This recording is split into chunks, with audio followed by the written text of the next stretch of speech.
Buenos días, mi nombre es Javier González de Durana, soy historiador del arte, vivo en Bilbao, en el País Vasco, en España, y es un honor para mí participar en este homenaje que el Ateneo Español de México tributa al pintor Aurelio Arteta, en el 75 aniversario de su fallecimiento, ocurrido el 10 de noviembre de 1940, como consecuencia de un accidentado choque de tranvías en la calzada de Tlalpan cuando se dirigía a Xochimilco en compañía de su mujer para disfrutar de una soleada jornada festiva. Arteta fue uno de los miles de demócratas españoles que en 1939 llegaron a México huyendo de un régimen político fascista que puso fin a la Segunda República mediante una insurrección militar que condujo al sangriento conflicto bélico que asoló el país durante casi 3 años. La derrota de aquella República Social Española estuvo causada en buena medida por un hipócrita y cobarde tratado de no intervención con el que se excusaron los países democráticos, Francia, Inglaterra y Estados Unidos en particular, que deberían haber puesto fin a la violenta agresión, pero que a otros países, como Italia y Alemania, no les impidió apoyar decisivamente a los militares sublevados, condicionando el resultado final de la contienda. A pesar de ser casi un desconocido en México, país en el que tan solo llegó a vivir 17 meses, Arteta fue, en la España de las primeras décadas del siglo XX, uno de los pintores más respetados y reconocidos, tanto entre sus colegas como por el público general. Su estilo se movió dentro de un realismo con leves acentos cubistas y colorido post-impresionista. Vivió de cerca la irrupción de las vanguardias parisinas, pero no se sintió atraído por su práctica, si bien dispersos por su pintura se encuentran numerosos elementos que tienen que ver con el pulso internacional de la modernidad: impresionismo y postimpresionismo, simbolismo, novoclasicismo, realismo épico-social, verismo, neocubismo, geometrización e incluso art déco. Por ello, su pintura fue considerada por la crítica del momento como una manifestación de la modernidad que mantuvo una prudente distancia respecto a las innovaciones formales, pero sin desdeñarlas. Los temas que le gustaba llevar al lienzo eran los relacionados con el mundo campesino y pesquero del País Vasco, de una parte, y con la vida en los barrios obreros de las ciudades industriales, por otra. En ambos casos, su mirada contemplaba la realidad con tierno lirismo. El trabajo y el esfuerzo en las tareas laborales de hombres y mujeres se convertían en cantos épicos de un pueblo pegado a sus tradiciones seculares y al mismo tiempo volcado hacia las transformaciones de la tecnología. Un dulce encanto anida en las escenas de jóvenes madres con sus hijos en brazos o en las parejas de novios, campesinos, hermosos y recios, delicados y fuertes a la vez, unas escenas en las que tanto por el cromatismo como por la manera de construir los temas se advierte un pozo simbolista a la manera de Puvis de Chavannes y Gauguin. En un país social, ideológica y laboralmente dividido en dos, el antiguo tradicional y el moderno innovador, Arteta supo plasmarlo sin aristas ni tensiones. Aquella coexistencia de una Arcadia rural y ensimismada con una ciudad de edificios anónimos y sin personalidad marcó el carácter de los vascos durante más de un siglo, y Arteta fue el notario que levantó acta visual de ello. Con el comienzo de la Guerra Civil Española, su desarrollo como artista se vio obstaculizado, dando inicio a un peregrinaje que le terminaría llevando hasta tierras mexicanas. Cuando los bombardeos asolaban Madrid en el otoño de 1936, encontró refugio en la ciudad de Valencia, con el amparo del gobierno republicano, al cual sirvió diseñando imágenes de la guerra, algunas de las cuales fueron convertidas en carteles de propaganda, como este que tengo a mi espalda. En Valencia también contactó con integrantes de la Liga de Escritores y Artistas Revolucionarios, la LEAR mexicana, que asistían a un congreso de intelectuales en apoyo a la República, pudiendo conocer entonces a Octavio Paz y Fernando Gamboa, entre otros. Precisamente Gamboa sería un par de años más tarde la persona que le avaló para ser recibido en México como exiliado. No obstante, a pesar del entorno de izquierdas que le rodeó en este tiempo, él nunca fue un hombre de partido. La política no le interesó, pero el horror de la guerra le hizo posicionarse a favor de la legalidad democrática. Las imágenes que creó durante el conflicto armado se centraron en exaltar el heroísmo de los milicianos republicanos y en denunciar las agresiones contra la población civil.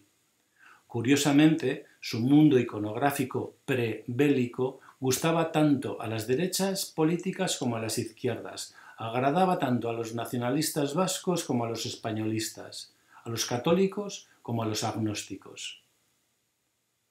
Cuando la guerra fue tomando un curso favorable al ejército franquista, Arteta y su mujer, atravesando los Pirineos, se refugiaron en la localidad francesa de Biarritz, cerca de la frontera con España. Allí volvió a trabajar con intensidad y elaboró una de sus obras más reconocidas acerca de las consecuencias de la violencia militar, un tríptico basado en la agresión nazi sobre Guernica, en el que se muestra la desigual lucha entre los fusiles y los aviones, la muerte de seres inocentes y la marcha al exilio de los supervivientes. De alguna manera, Arteta estaba profetizando su propio futuro. Algunos políticos quisieron presentar este tríptico en el pabellón español de la Exposición Universal de París de 1937, el mismo pabellón en el que se mostraba la visión de Picasso sobre el bombardeo de Guernica. Intuyendo Arteta que lo que se pretendía con ello era dar una especie de respuesta vasca sobre el desastre frente a la visión española de Picasso, se negó en rotundo a tal manejo. Su espíritu no era competitivo en ningún grado y su respeto por Picasso máximo. Concluida la guerra y habiendo luchado sus dos hijos en el bando derrotado, Arteta temió por sus vidas tanto si regresaban a España como si quedaban en una Francia amenazada de invasión por Hitler.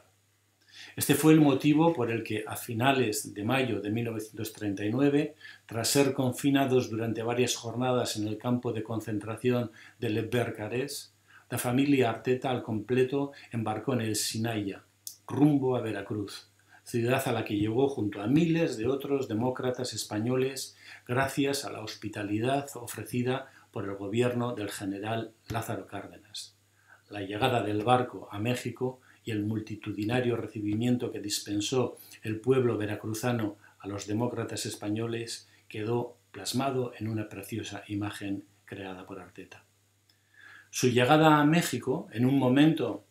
que el muralismo ofrecía a los pintores numerosas ocasiones para trabajar al servicio del pueblo y de la igualdad, fue oportuna para Arteta, pues él había sido uno de los pocos artistas españoles que habían practicado con éxito la pintura mural en años anteriores y conocía a los artistas mexicanos que la realizaban. De tal modo, aunque forzado a escapar de su país natal, en el que había triunfado y era una celebridad, llegaba a otro país que le recibió con generosidad e interesantes oportunidades laborales para él. De hecho, al contrario de otros artistas exiliados que tardaron en integrarse en la sociedad mexicana, Arteta lo hizo con prontitud y cierto éxito, tanto en la colonia vasca de empresarios asentados en el DF desde años atrás, como en los círculos cercanos al propio Lázaro Cárdenas, de cuya esposa, Amalia Solórzano, hizo un espléndido retrato. Asentado ya en tierras mexicanas, Arteta pintó retratos de destacados empresarios del momento, los cuales le ayudaron a mantenerse económicamente en tiempos difíciles. Al margen del realizado a Amalia Solórzano, el retrato más importante fue el que hizo a la mujer e hijos del industrial Carlos Prieto. Otros trabajos de este tipo tan solo le sirvieron como recurso para dar comienzo a una nueva vida en un país al que llegó con 60 años de edad. Afectado por una profunda nostalgia durante sus primeros meses en México, siguió pintando escenas vascas de marineros y sardineras, de labradores y campesinas, de romerías con bailes típicos y personajes populares en los pequeños pueblos de Euskadi, como si aún estuviera en esa tierra, como negándose a reconocer que se encontraba a miles de kilómetros de ella. En estos casos, con los que revisaba temas que ya había pintado anteriormente, la melancolía era la fuerza principal que movía sus pinceles. Tales trabajos costumbristas le sirvieron para ampliar su clientela en la comunidad vasca del DF y modestamente ir mejorando su nivel de vida.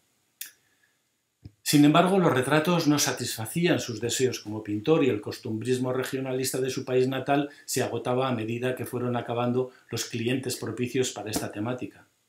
También la melancolía fue disipándose y poco a poco Arteta se fue haciendo consciente de que debía adaptar su pintura y sus temas a la nueva situación en la que se encontraba, las tierras, las gentes y las costumbres del pueblo mexicano, de la gente humilde y sencilla de las comunidades rurales.